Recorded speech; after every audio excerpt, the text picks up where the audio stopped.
In this short video, I'm going to show you a way that you can get a scatter plot using the scatterplot function in the car package, which allows you to get a regression line without having to actually run the regression.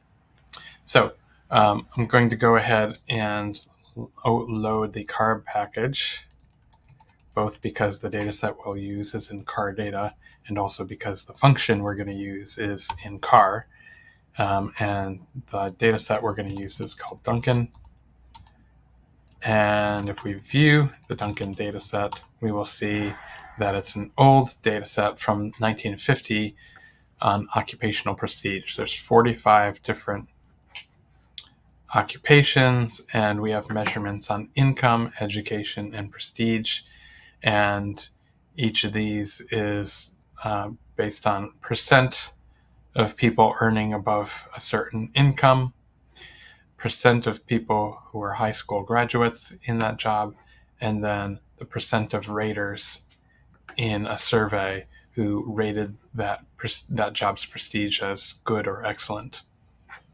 So we're going to, in the next video, do a linear regression where we see if we can predict a job's prestige based on its income and education level. But for now, we're going to just take a look at the scatter plots between, first of all, income and prestige.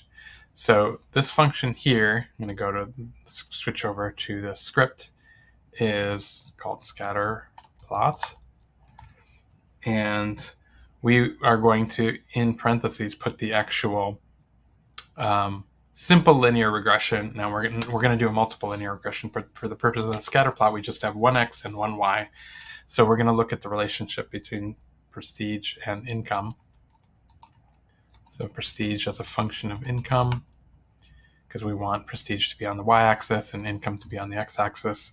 Then we indicate that the data set is from Duncan.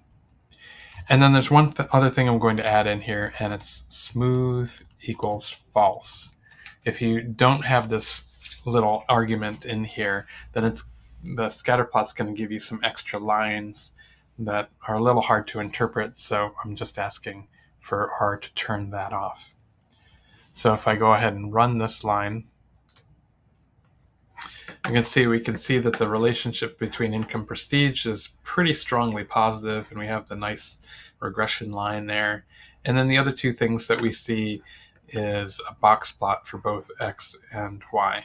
So a box plot here shows us what the median income is, what the median prestige is. The box itself goes from the 25th percentile to the 75th percentile. So this is the middle 50% of the data, also known as the interquartile range. Same thing for prestige. That's a helpful little thing that shows you the distribution of scores that they just tack on to the x and y axes there.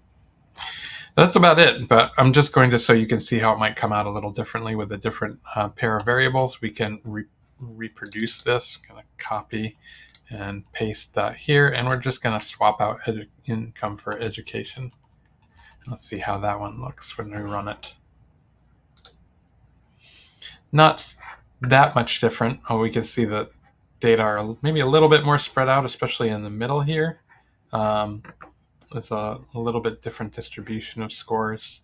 But yeah, and you could even do that between the two predictors. There's nothing preventing you from doing that. So if we highlight this, copy and paste one more time, and we just put income as a function of education, you could do it the other way around.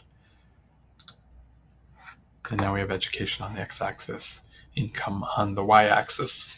So this is a helpful function to know about.